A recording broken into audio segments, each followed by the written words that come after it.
Welcome to my YouTube channel. আমি মেঘা। আমার নতুন একটা ভিডিওতে তোমাদের অনেক অনেক স্বাগত। তো আজকের থাম্বনেলটা দেখে নিশ্চয়ই বুঝতেই পেরে গেছো আজকের ভিডিওটা কী রিলেটেড হতে চলেছে। Obviously hair related.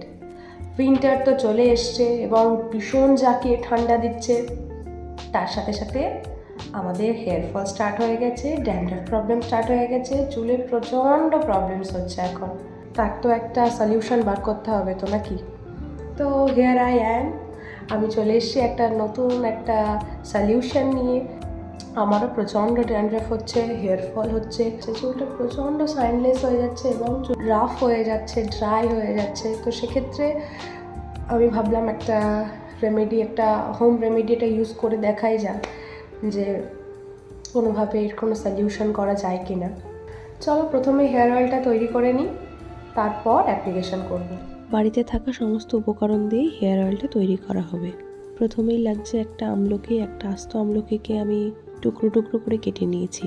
তারপর নিয়েছি একটু কারি পাতা, তারপর নিয়েছি একটু নিম পাতা, 3-4টে মতো নিয়েছি জবা ফুল, যেটার নিচের ডাঁটিটা আমি ছিঁড়ে দিয়েছি। নেক্সট লাগছে 1 চামচ মতো মেথি, সব শেষে লাগছে 1 চামচ মতো কালো জিরা।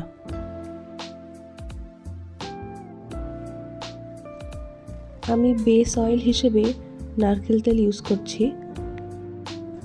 কড়াটাকে প্রিহিট করে প্রথমে বেস অয়েল যেটা, অতএব নারকেল তেলটা প্রথমে কড়াতে দিয়ে দেব।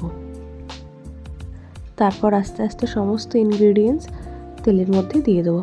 প্রথমেই দিলাম আমলকি, তারপর দিচ্ছি কালো জিরা, তারপর দেব মেথি, এরপর দিচ্ছি একটু কারি পাতা,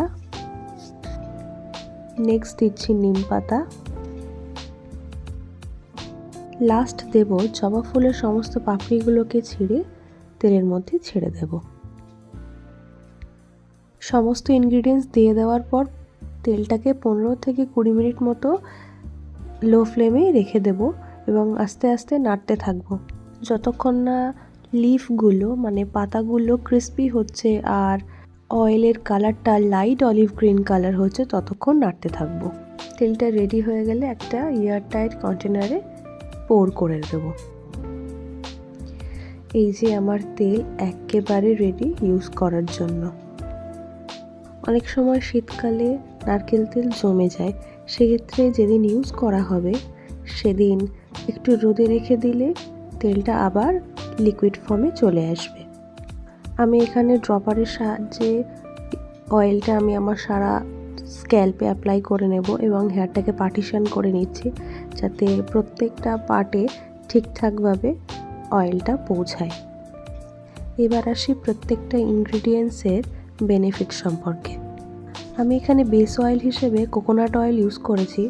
আমরা সবাই জানি কোকোনাট অয়েল কিন্তু ডিপলি ময়শ্চারাইজ করতে ভীষণ হেল্প করে, যেটা শীতকালে ভীষণভাবে প্রয়োজনীয়।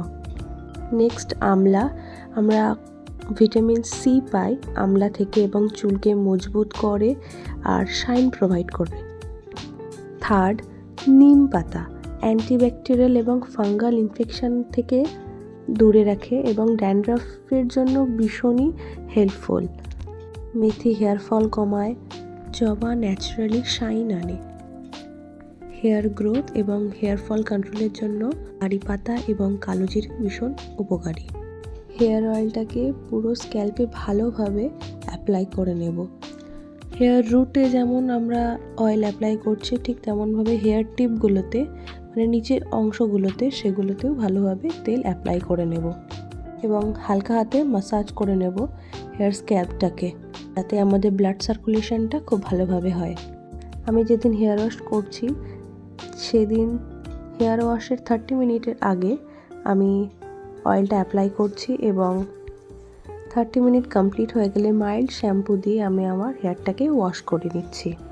খুব ভালো রেজাল্ট পাওয়ার জন্য এই হেয়ার অয়েলটা উইকে 2 বার ইউজ করতে হবে।